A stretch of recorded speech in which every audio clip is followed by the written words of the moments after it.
Assalamualaikum warahmatullahi wabarakatuh. Waalaikumsalam. Kita semua LSM Tapera. Pada hari ini kita bersyukur karena berkumpul dengan para praktisi. Kalau boleh dikatakan ya pakar-pakar hukum ya.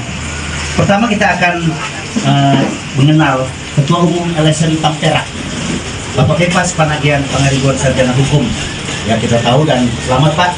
Hari ini terpilih kembali menjadi Ketua Umum untuk periode 2003-2028. Semangat Pak ya. Oke. Nah, berikutnya kita juga tidak kalah didampingi oleh pengacara senior kita, Pak Sembiring. Beliau adalah pengacara yang pernah membela Maijen Kavinzen ya, luar biasa. Ya kita lihat di media sosial ataupun media itu kiprah perjuangannya patut kita ajukan jempol. Nah, sesuai dengan tema yang diberikan oleh panitia pada saat hari ini, rakyat mendesak pengesahan rancangan undang-undang perampasan aset. Baik, dengan tidak membuang waktu, mari kita akan mulai. Abang Da, saya panggil Abang Da untuk berdua, saudara-saudara kita praktisi hukum ini. Nah, kalau menelisik daripada penerapan perampasan aset ini, tentu di masyarakat juga perlu mendapatkan pencerahan. Apa sih itu perampasan aset ya? Terus kalau memang undang-undang ini dilangsungkan, artinya apa sih? Akan mendapatkan kemaslahan atau kesejahteraan buat semua rakyat bangsa Indonesia? Saya silakan, siapa dulu yang mau berbicara? Baik, terima kasih. Assalamualaikum warahmatullahi wabarakatuh. Waalaikumsalam. Jadi terkait dengan ya, mendesaknya rancangan undang-undang perampasan aset, ya, tentu ini yang diharapkan rakyat Indonesia. Kenapa rakyat itu mendesak agar rancangan undang-undang perampasan aset itu disahkan oleh DPR? Ya, bahwa kita melihat ya banyak koruptor di negara kita merajalela ya dengan tidak ada belas kasihannya terhadap rakyat Indonesia, terhadap masyarakat. Mereka sangat berani ya, merampok uang negara ya, dan hukum di negara kita juga membela koruptor. Ya, ini yang berbeda sistem hukum di negara kita dengan negara Cina, negara Amerika, negara Singapura. Ya. Hukum kita tajam ke bawah, tumpul ke atas. Nah, ini yang perlu. Kenapa tajam ke bawah, tumpul ke atas? Berarti indikasinya uang. Berarti penegak hukum kita disuap, mudah disuap penegak hukum kita. Karena itu tajamnya ke bawah, tumpulnya ke atas. Nah, terkait dengan perampasan aset, nah kita melihat bahwa harta kekayaan pejabat negara kita tidak wajar. Ya, kita melihat dari fenomena terkait dengan masalah Rafael Alun, ya, dia eselon 3, tapi hartanya luar biasa. Ya, ini banyak yang belum terungkap, ya, di Dirjen Perpajakan. Ini baik kepala daerah, ya, baik para perwira, jenderal polisi, TNI, kalau diaudit semua, ya, kita transparan aja bicara sekarang. Bagaimana kekayaan mereka tidak wajar. Ya, ini terkait dengan perampasan aset, asal usul, ya, harta kekayaan pejabat negara. Apakah mereka membayar pajak? Kan gitu. Apakah mereka mampu menyekolahkan anaknya ke luar negeri, ke universitas yang terbaik di sana dengan gaji ya, yang sudah ditentukan oleh undang-undang, ya, tapi tidak sesuai dengan gaya hidup keluarga.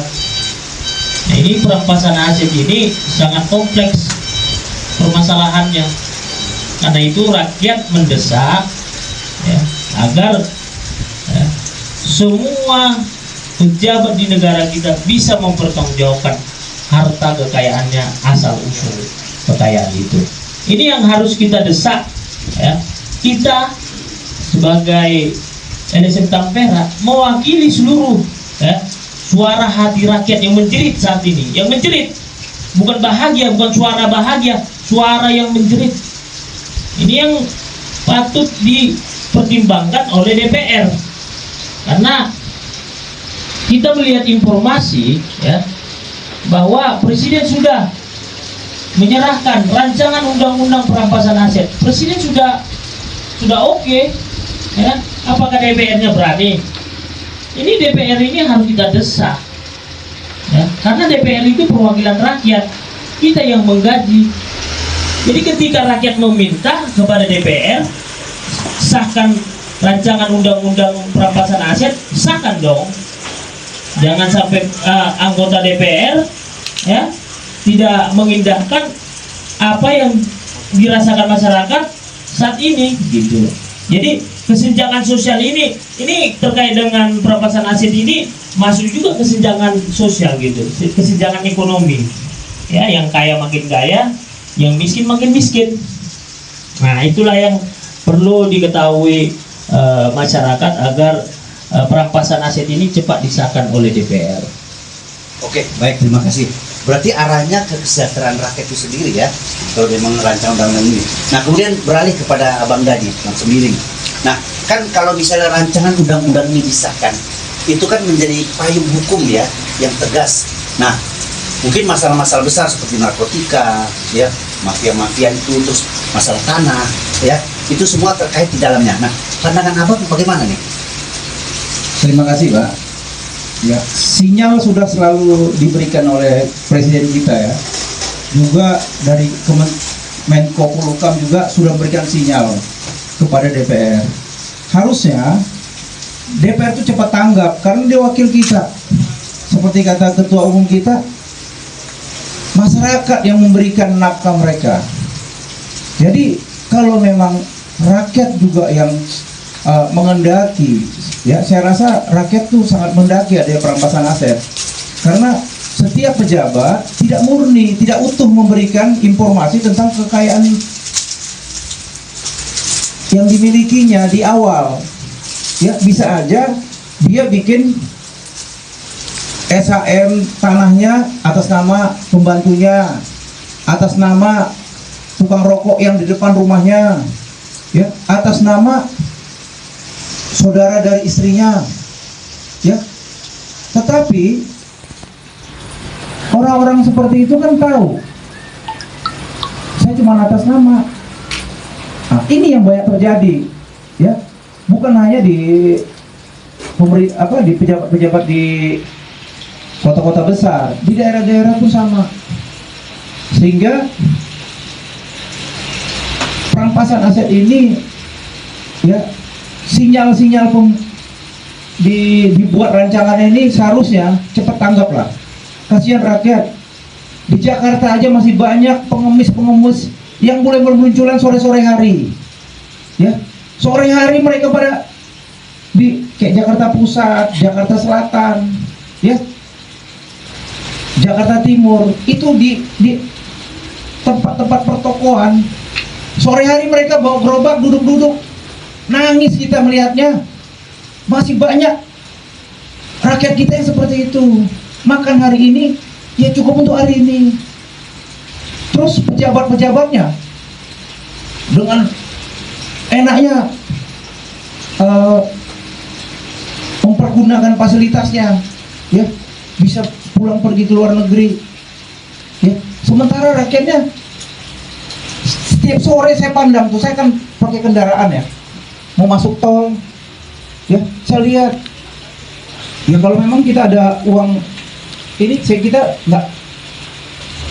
memberikan lah. Memang dilarang memang, tapi kita sebagai satu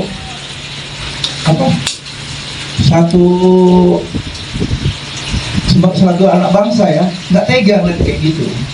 Sekarang kalau rancangan undang-undang perampasan aset ini tidak tidak segera dilakukan, tanda kutip nih wakil kita nih, tanda kutip, apalagi 2024 pemilihan kepala daerah, pemilihan presiden kita mau jadi mempertunjukkan, ya, calon-calon anak bangsa yang baik, ya. Mereka pun sebagian mungkin, ya, mengendaki adanya ini, tapi saya nggak tahu Kita lihat di spanduk-spanduk mereka sangat mulia spanduk bahasa mereka, membantu rakyat, membela rakyat, dekat dengan rakyat. Aduh, enak kali dengarnya, sejuk. Saya rasa itu aja.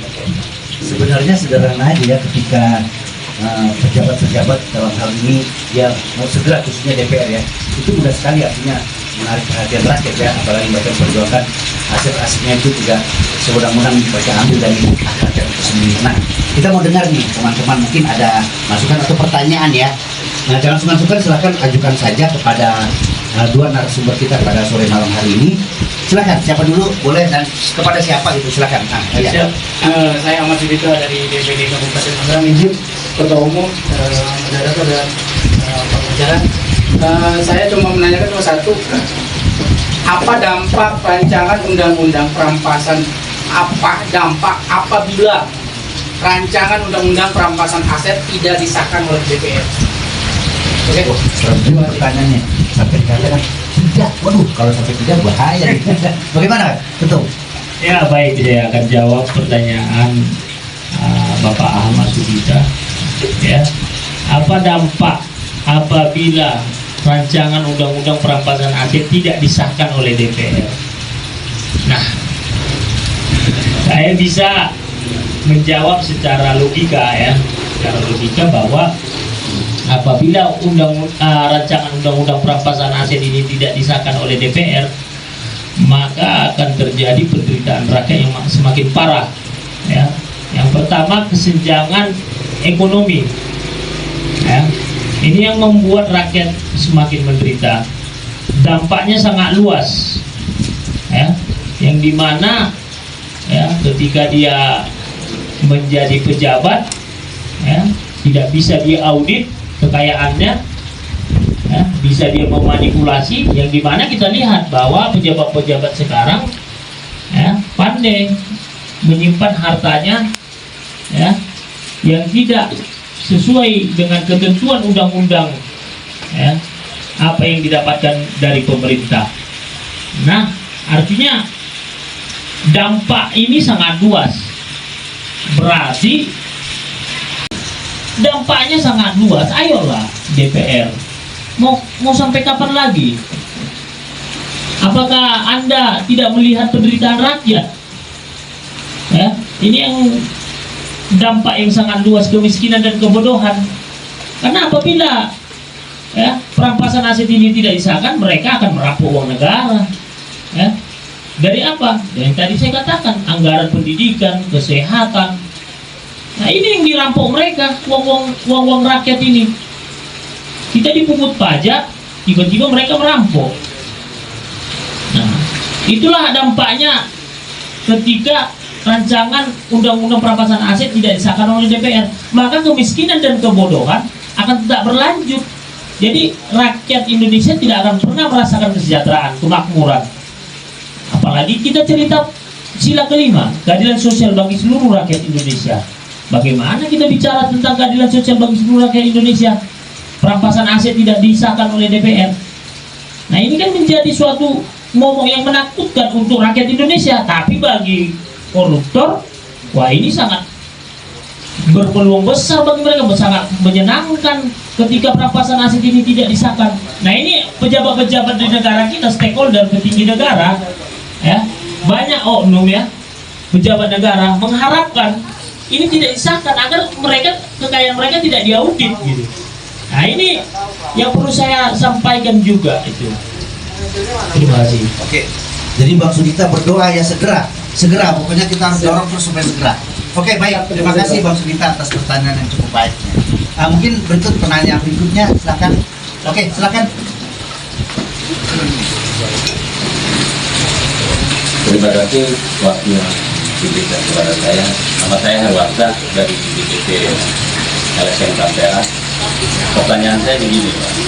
Apa sih keuntungan bagi rakyat Indonesia apabila rancangan undang-undang perampasan aset itu nantinya akan disahkan? Keuntungan, karena kita akan berbicara perampasan aset, kan yang perampasan aset itu kan rakyat kita tahu, walaupun dirampas aset-aset orang-orang itu, kayaknya nggak ada keuntungan juga bagi rakyat. Nah, saya pengen penjelasan. Seandainya memang rancangan undang-undang perampasan aset ini nanti disahkan, apa sih keuntungan bagi kita rakyat Indonesia ini? Terima kasih ya. Oke, wah luar biasa ya. Ya silakan Bang Sendiri ya. Terima kasih ya, bagus banget pertanyaannya.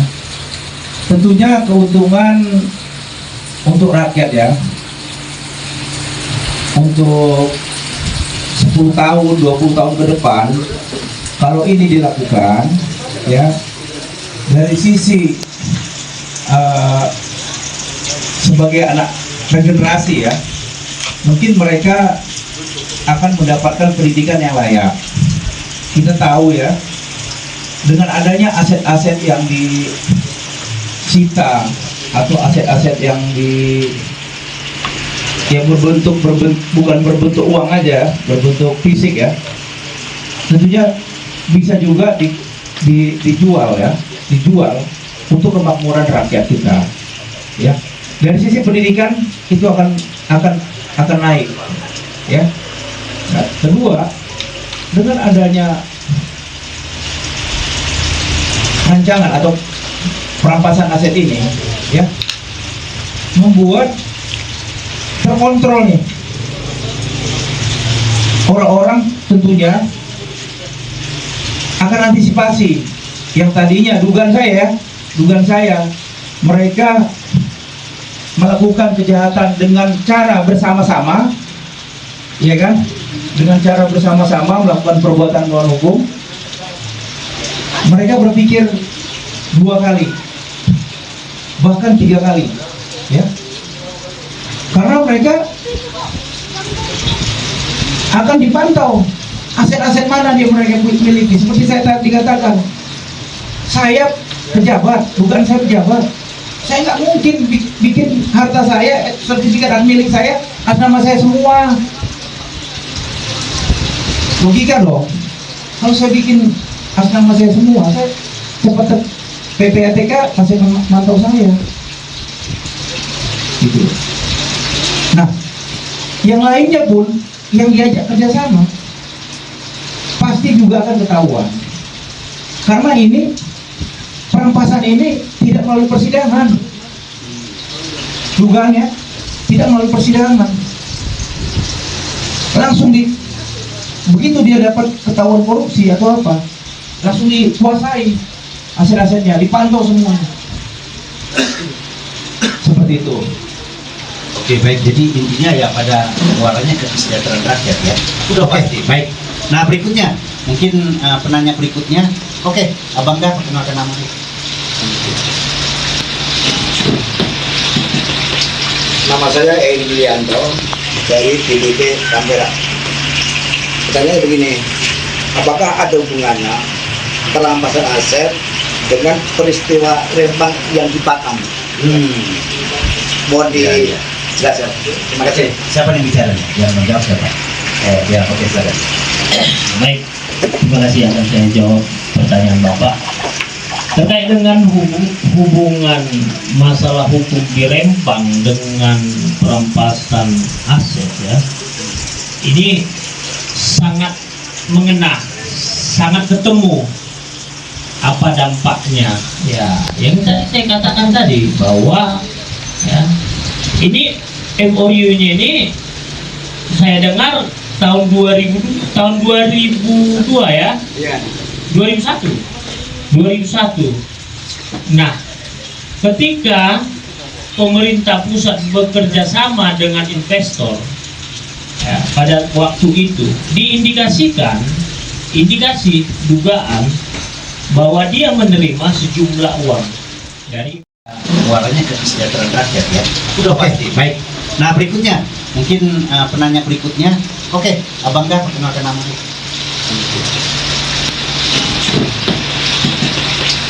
Nama saya Edi Yulianto dari DPP Canberra. Pertanyaannya begini, apakah ada hubungannya perampasan aset dengan peristiwa Rembang yang di Batam? Mohon dijelaskan. Terima kasih. Siapa yang bicara? Yang menjawab siapa? Ya, oke, silakan. Baik, terima kasih akan saya jawab pertanyaan Bapak. terkait dengan hubungan masalah hukum di Rempang dengan perampasan aset ya, ini sangat mengena, sangat ketemu apa dampaknya ya, yang saya katakan tadi bahwa ya, ini MOU-nya ini saya dengar tahun 2002 ya, 2001. Nah, ketika pemerintah pusat bekerja sama dengan investor ya, pada waktu itu indikasi dugaan bahwa dia menerima sejumlah uang dari investor, namun tidak ketahuan. Nah, investor pasti minta apa yang dijanjikan oleh pemerintah, pasti meminta apa yang dijanjikan sesuai dengan MOU. Nah, gimana perampasan asetnya? Yang saya katakan tadi, dia menerima suap ya, sejumlah uang yang besar ya, namun tidak diketahui masyarakat. Namun yang ditampilkan itu adalah hanya MOU, perjanjian ya, karena dia menerima sejumlah uang. Nah, kalau kita telisik, kita pertanyakan harta kekayaannya dari mana, pasti ketemu. Jadi masalah Rempang ini ya, patut diduga pejabat yang lalu mendapatkan sejumlah uang yang sangat besar dari investor.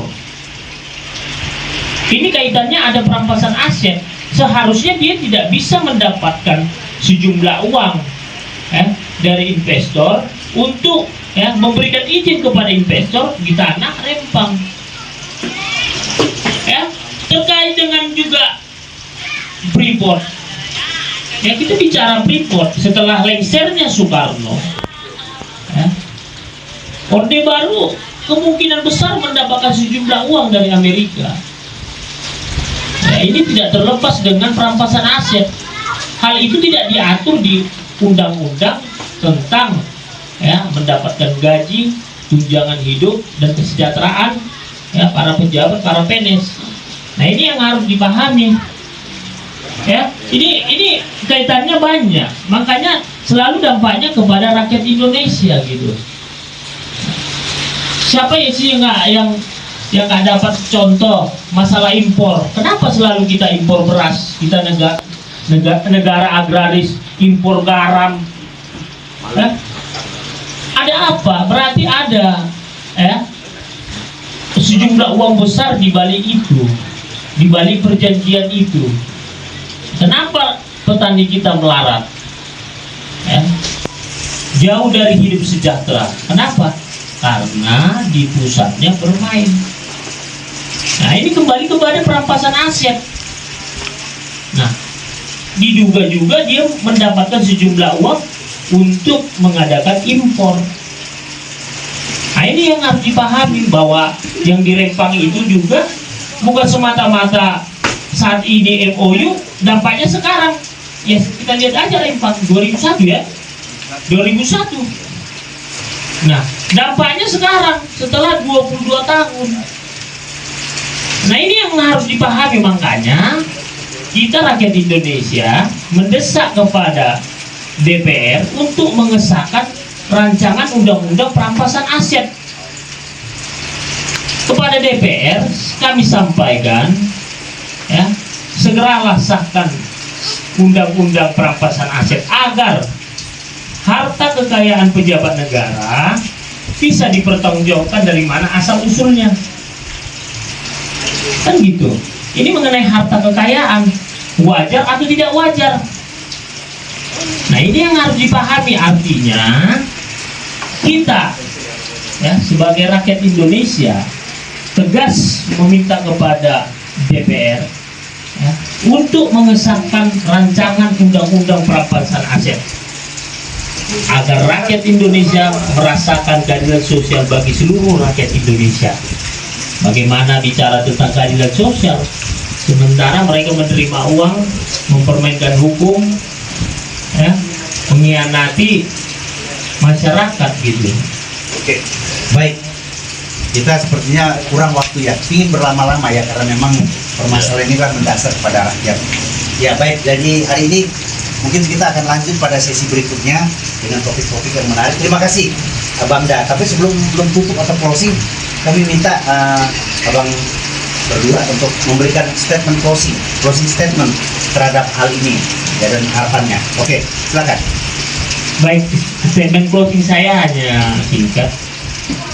Presiden, DPR, ya, segeralah sahkan rancangan undang-undang perampasan aset agar rakyat Indonesia merasakan kesejahteraan, kemakmuran, dan keadilan sosial. Sudah. Cukup. Oke, baik. Terima kasih, sampai bertemu kembali dalam acara berikutnya, dalam diskusi-diskusi atau seminar yang diselenggarakan oleh LSM Tampera. Kiranya senantiasa rakyat mendapatkan pencerahan atas ini. Amin. Terima kasih. Selamat Bang ya. Assalamualaikum warahmatullahi wabarakatuh. Matiin gimana? Matiin gimana? Sampai bertemu kembali. Assalamualaikum warahmatullahi wabarakatuh. Salam sejahtera